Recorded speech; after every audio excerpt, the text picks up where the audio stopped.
अक्सर हम छोटी छोटी घटनाओं को लेकर काफ़ी चिंतित हो जाते हैं और होना स्वाभाविक है, क्योंकि हमारे समाज में जो अगल बगल के लोग रहते हैं वे कई तरह की उंगलियां उठाते हैं और उन उंगलियों के प्रभाव के कारण हम मानसिक संतुलन खोने लगते हैं। इतने मानसिक रूप से कमज़ोर होने लगते हैं कि हम अपने आप में हीन समझने लगते हैं। ऐसे में मैं यही कहना चाहूँगा कि यदि हमारे पास जो भी हमें कुदरत द्वारा प्रदान है, चाहे कम हाइट है, चाहे कालापन है, चाहे हम ग्रामीण क्षेत्र के रहने वाले हैं, उसका कहीं न कहीं हमारे जीवन में महत्व है।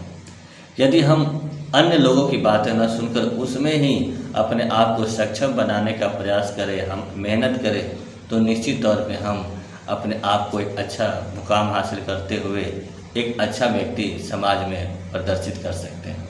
लाल बहादुर शास्त्री जो भारत के द्वितीय प्रधानमंत्री रहे, उन्होंने समाज के विभिन्न तरह के बातों को अनदेखा किया, क्योंकि उनकी हाइट कम थी और हाइट कम होने के कारण स्कूल से लेकर अन्य जितनी भी जगहों पर वे गए वहाँ उन्हें कई तरह की बातों का सामना करना पड़ा, परंतु उन्होंने उनकी बातों पर ध्यान नहीं दिया और एक पल ऐसा आया कि भारत के एक सबसे अच्छे योग्य प्रधानमंत्री के रूप में अपने आप को प्रदर्शित किया।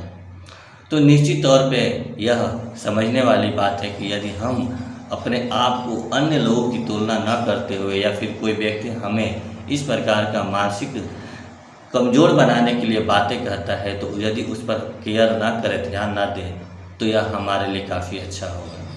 एक छोटी सी कहानी है कि कुछ मछलियाँ एक तालाब में रहती थी। उसमें एक छोटी सी मछली थी।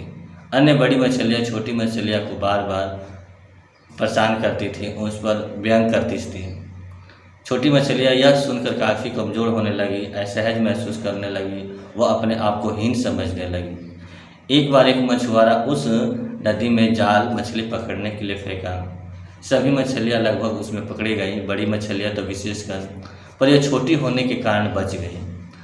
तब उसे एहसास हुआ कि कुदरत ने अगर मुझे छोटा बनाया है तो निश्चित तौर पर यह सोच कर बनाया है कि मेरी उम्र लंबी है, और उसने कुदरत को, भगवान को, जो भी है उसे अब धन्यवाद दिया।